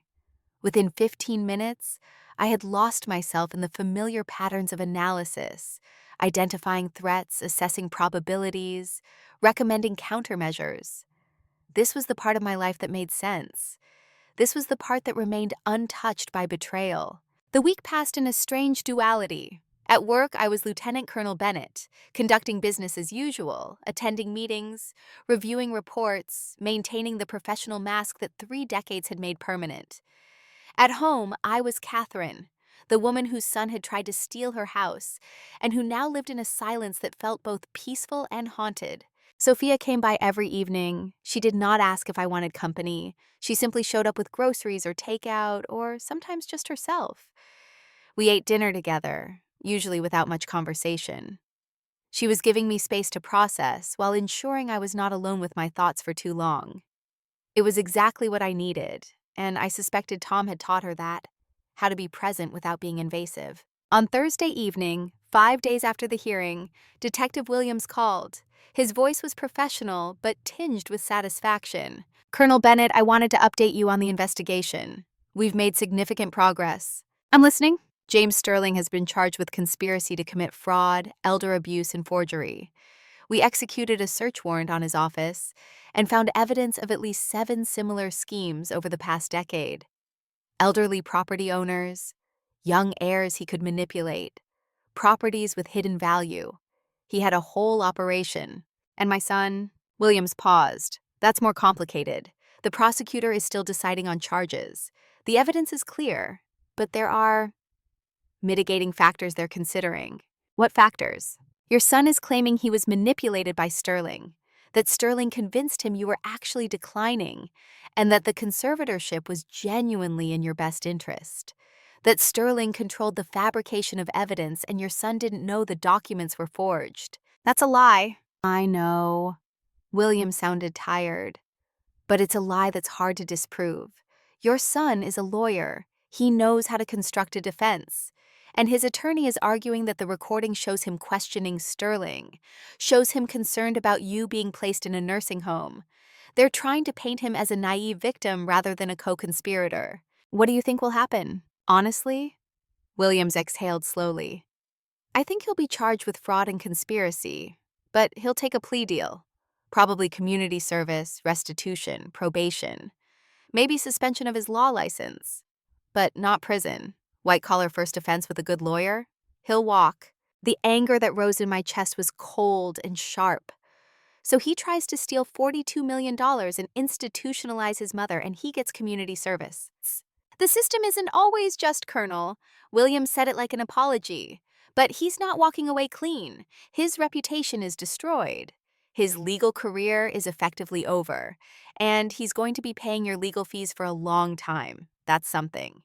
"It's not enough." "No," Williams agreed. "It's not." After I hung up, I sat in the kitchen with a cup of coffee going cold in my hands and thought about justice. Real justice versus legal justice. The kind of justice that comes from courts versus the kind that comes from consequences rippling outward through a life. Michael would not go to prison, but he would carry this for the rest of his life. Every job application that required disclosure of criminal charges. Every relationship where he had to explain what he had done to his mother. Every holiday alone. Every family milestone without family. Every moment when he realized what he had traded for money he would never see. Maybe that was enough. Maybe it had to be. The media attention peaked and then receded, as it always does. By the end of the second week, my case had been replaced by a political scandal and a celebrity divorce. I was no longer news. That suited me fine. The additional security screening Sarah had predicted arrived on a Wednesday. 2 investigators from the Defense Counterintelligence and Security Agency showed up at my office with briefcases and serious expressions. They spent 3 hours interviewing me, reviewing the court documents, and asking questions designed to probe whether I had any vulnerabilities that could be exploited. "Do you have financial difficulties?" "No." "Are you currently on any medications that affect cognitive function?" "No." Do you harbor any resentment toward the Army for requiring you to undergo this scrutiny? No, I understand the necessity. They administered another cognitive test, similar to the one I took every 6 months, but longer and more detailed. Memory exercises, pattern recognition, logical reasoning, stress scenarios. I scored 97 out of 100. The 2-point drop from my last evaluation was statistically insignificant, they assured me, well within normal variance. At the end, the lead investigator, a woman in her 40s with sharp eyes and a clipped Boston accent, closed her folder and looked at me directly. Colonel Bennett, I've been doing this job for 16 years.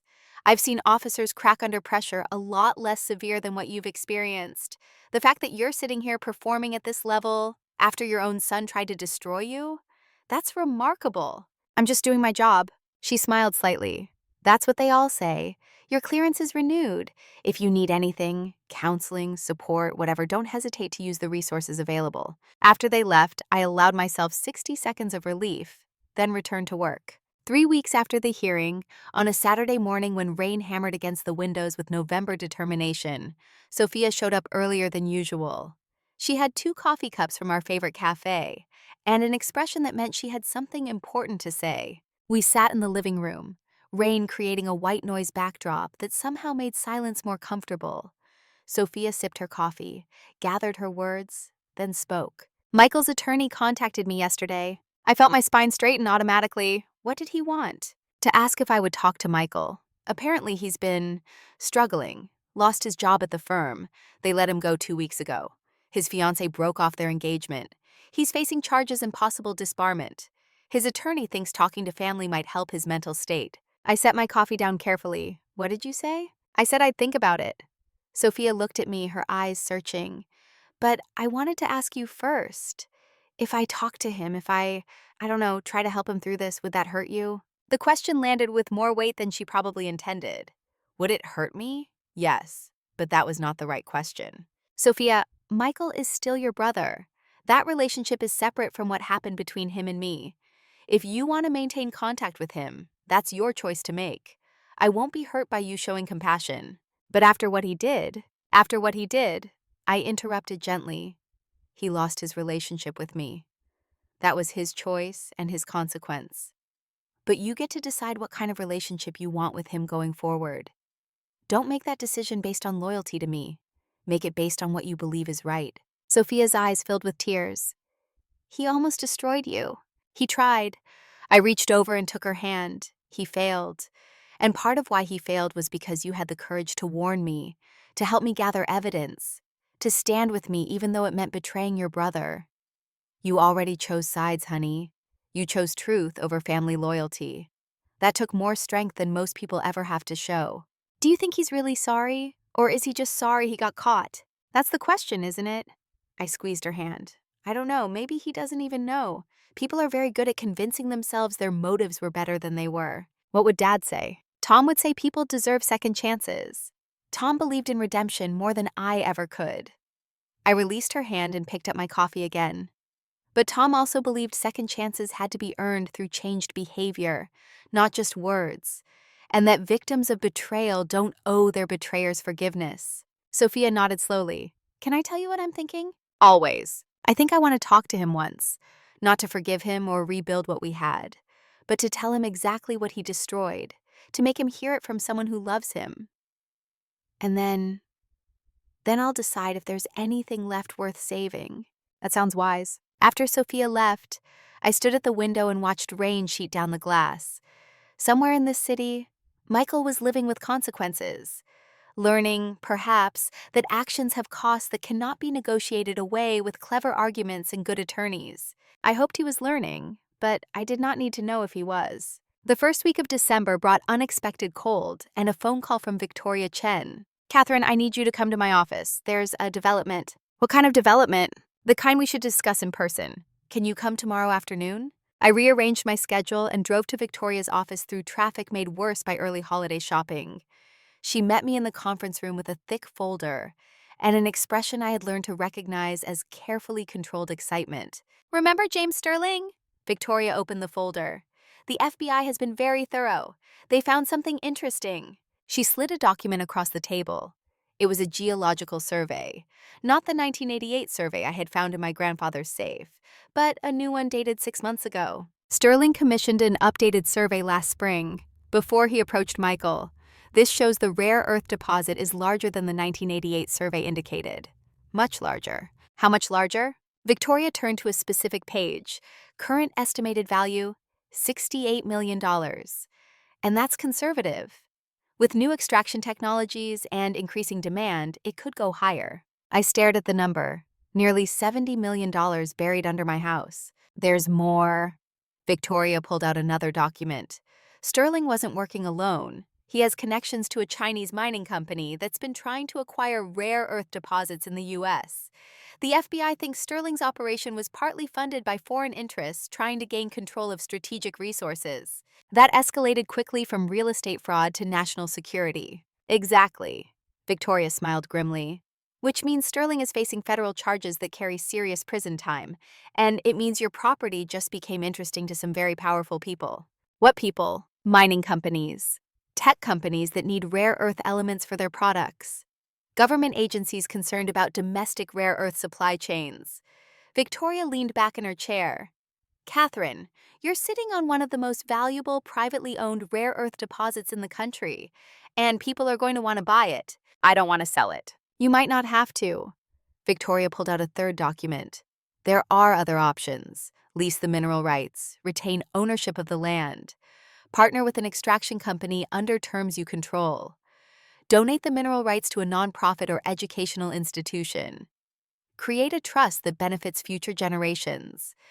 You have options. I took the documents home and spent 3 days reading through them. Technical specifications about neodymium and dysprosium extraction. Market analyses projecting demand over the next 2 decades. Legal frameworks for mineral rights leasing. Environmental impact assessments. Political analyses of rare earth supply chains and their implications for national security. By the third day, I understood 2 things clearly. First, this was not just about money or property. This was about resources that mattered to national security, to technological advancement, to the future economy. Second, whatever I decided would echo beyond my lifetime. I called Victoria on Thursday evening. I know what I want to do. Climax number 3 arrived in the form of a press conference I did not want to give. Victoria had convinced me it was necessary. You're going to be approached by companies, by media, by investors.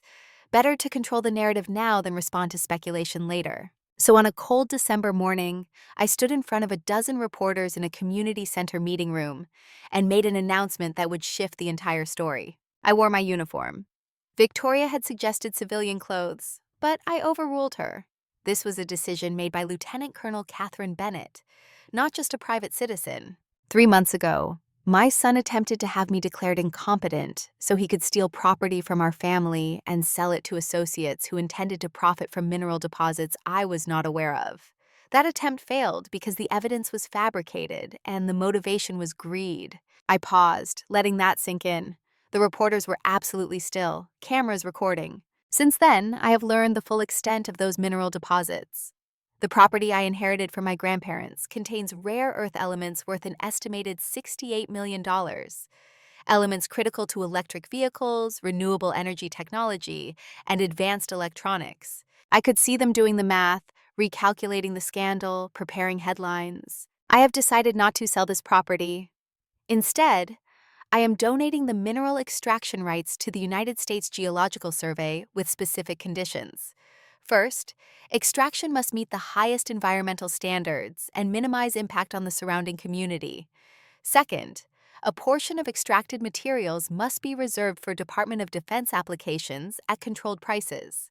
Third, proceeds from commercial extraction will fund scholarships for young women pursuing STEM education, particularly in geology, engineering, and environmental science. The room erupted in questions, but I raised my hand for silence. I'm doing this because I had a choice. I could turn $68 million into personal wealth, or I could turn it into something that serves a purpose beyond my own comfort. My husband spent his life serving this country. My grandparents built their life on land they loved and protected. The best way I can honor both is to ensure this resource serves the national interest and the next generation. One more thing. I looked directly at the cameras. To young women watching this, you will face people who try to take from you your credit, your work, your property, your dignity. Sometimes those people will be family. Sometimes they will be people you trusted. When that happens, you have two choices. You can let them take it, or you can fight back with documentation, evidence, and the law. I chose to fight. And I won. Not because I was lucky, but because I prepared, because I understood the system, and because I refused to be diminished by other people's greed. That was my final statement. I walked off while reporters shouted questions, while cameras flashed, while Victoria smiled like a general watching a perfectly executed operation. The video went viral within hours. Not just local news, national news. Cable networks ran segments about the woman who turned down $68 million. Social media exploded with commentary. My phone, which I had finally turned back on, received hundreds of messages. But the message that mattered came from Sophia 3 hours after the press conference. "Mom, I just watched your announcement. I'm crying at my desk at school. You're the most badass woman I've ever known." I smiled at the phone, typed back, "I learned from the best. Your father would be proud." The response was immediate. "He would be proud of you." The reaction to my announcement split along predictable lines. Mining companies complained I was removing a valuable resource from the free market. Environmental groups praised the conditions I had set. Defense analysts debated whether this was good policy. Economists argued about the precedent. I ignored all of it and returned to work. But 3 days after the press conference, a letter arrived at my house. Hand-delivered according to the note from the postal carrier. The envelope was thick cream paper. The return address simply M. Bennett. I left it on the kitchen counter for 2 hours before opening it. When I finally did, I found 4 pages of handwriting. Michael's handwriting, which I recognized from years of signing permission slips and birthday cards. The letter was an apology. Long, detailed, filled with acknowledgments of what he had done and expressions of remorse. He did not ask for forgiveness. He did not ask for reconciliation.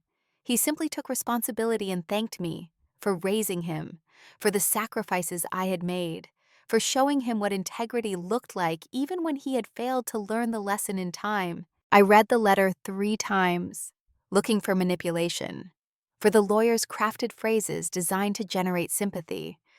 I found some. The letter was too polished not to be calculated on some level. But beneath the polish, I found something that might have been genuine remorse, or might have been sophisticated performance. With Michael, I would never know for certain. I folded the letter, put it back in the envelope, and placed it in my desk drawer. I did not respond. I did not need to. The letter was Michael working through his own guilt, not an actual bridge toward reconciliation. Some doors once closed stay closed. That's not cruelty. That's boundary setting. December moved toward Christmas, with the inexorable momentum of calendar pages turning. I declined all holiday party invitations except one. Sophia's school was having a winter festival, and she had asked me to attend. I spent an evening watching elementary school students perform songs about snowflakes and reindeer, and felt something loosen in my chest that had been tight since October. Children, I remembered, were still capable of joy uncomplicated by betrayal. That was worth protecting.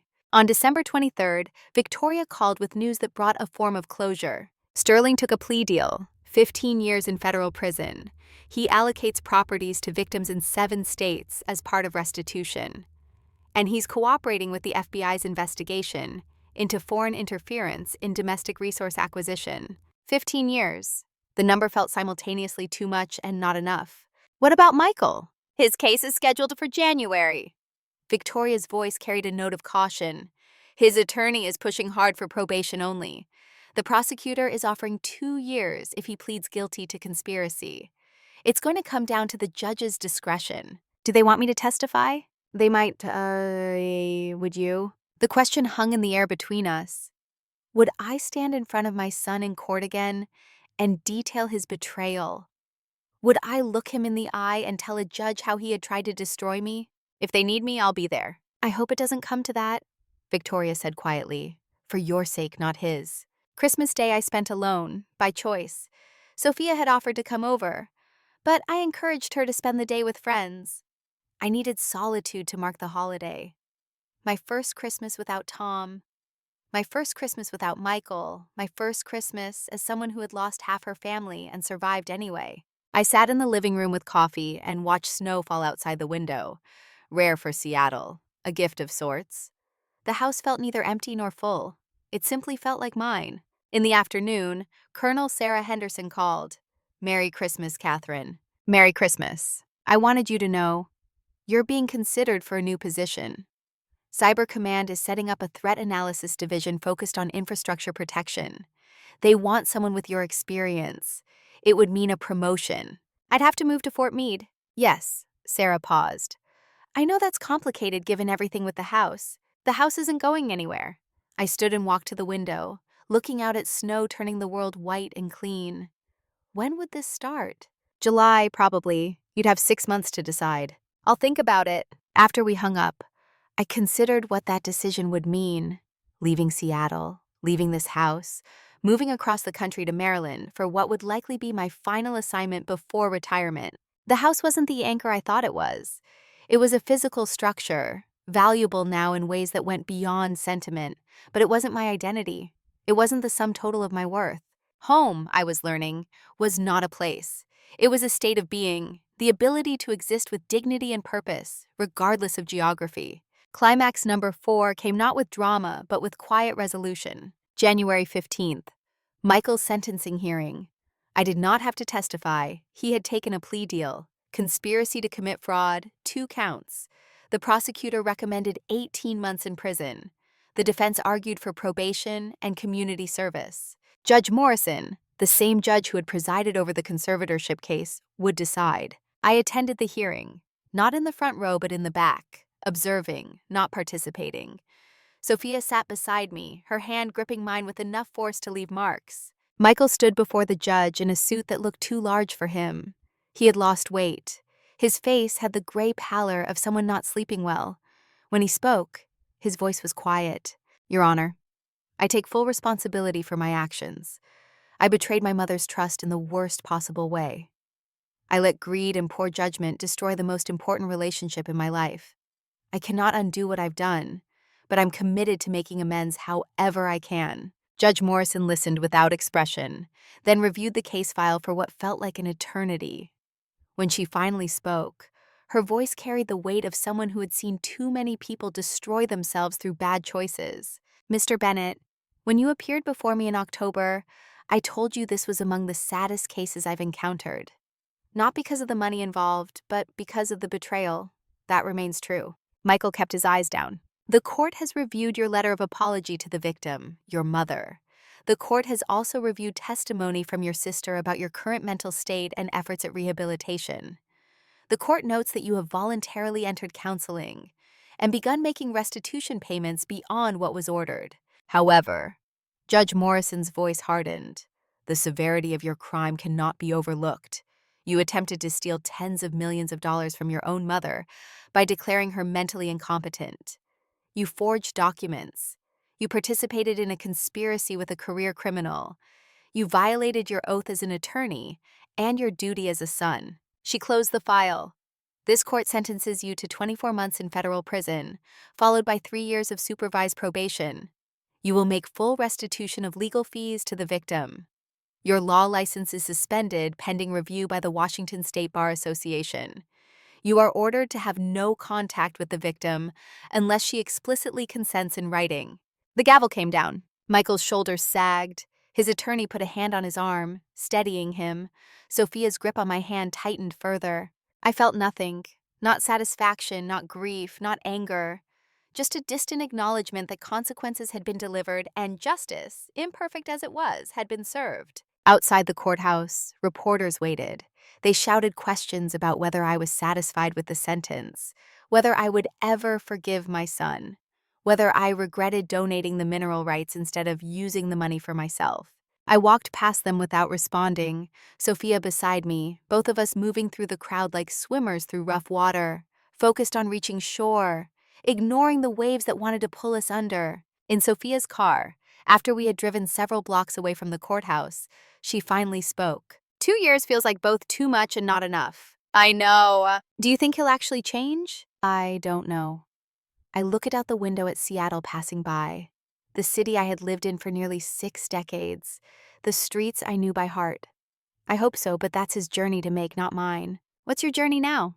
I thought about the job offer from Cyber Command, about the house that would remain standing whether I lived in it or not, about the mineral rights that would fund scholarships for young women long after I was gone, about the life I still had ahead of me, however many years that might be. Forward, I said simply, whatever that looks like. 3 months later, I stood in my bedroom packing clothes into boxes marked Fort Meade. The decision to take the Cyber Command position had come with surprising ease once I stopped thinking of the house as something I had to defend and started thinking of it as something I could choose to leave. Sophia would stay in Seattle, teaching second grade and living her own life. The house would remain in my name, maintained by a property management company. Someday, perhaps when I retired, perhaps never, I might return to it. Or Sophia might inherit it and make her own choices about its future. The mineral extraction had begun under USGS supervision, with the first royalties already funding 3 scholarships for young women studying geology. I had received letters from 2 of the recipients, bright, driven students who wrote about their dreams of mapping Earth's resources and protecting the environment. Their futures were built, in small part, on the legacy my grandparents had left behind and the choice I had made to honor that legacy. The doorbell rang. I descended the stairs and opened the door to find Victoria Chen holding a bottle of wine. I heard you were leaving next week. Figured you could use a send-off. We sat on the back porch with wine and conversation that felt like friendship rather than business. After an hour, Victoria stood to leave. You're going to do extraordinary things at Cyber Command. I'm going to analyze threats and write reports, same as always, but with a bigger impact. Victoria smiled. And that press conference you did? That's still making waves. I've had 3 calls from other women who are being targeted by family members or con artists, asking if I can help them fight back. Can you? Maybe.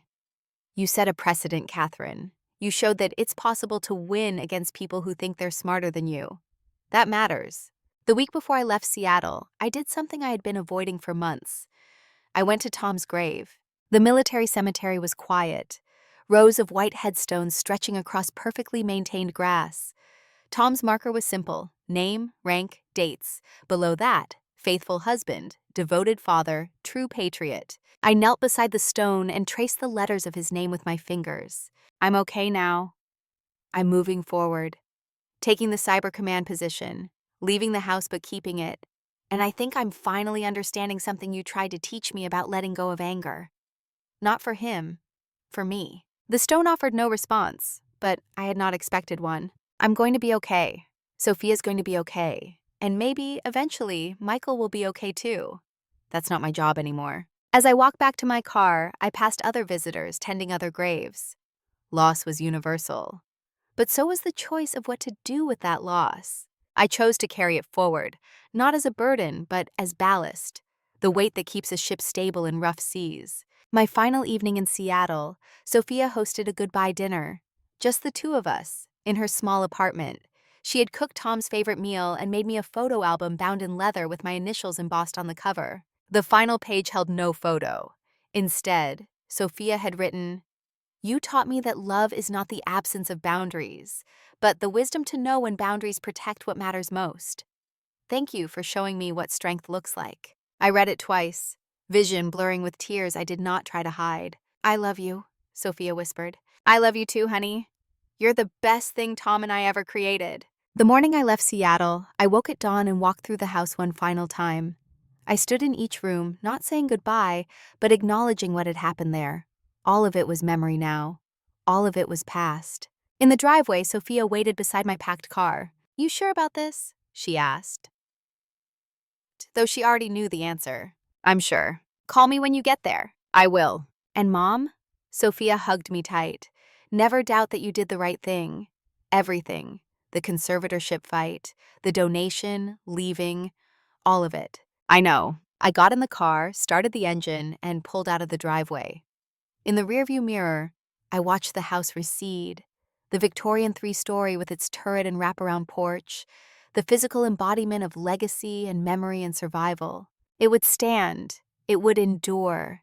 And someday, when Sophia's children asked about it, She would tell them the story of a woman who refused to be diminished by betrayal, who turned millions of dollars into scholarships instead of personal wealth, who understood that dignity is not something anyone can take from you. It's something you choose to keep.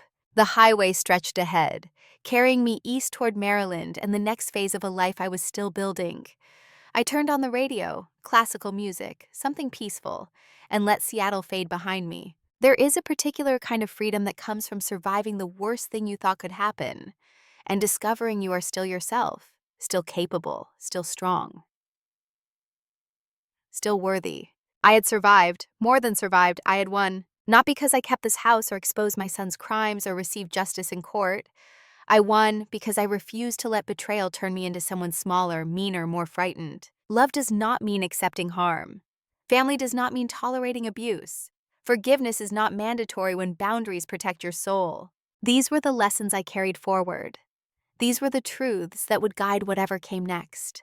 The road ahead was long, but I had driven long roads before. This one, at least, I was driving by choice. And that made all the difference.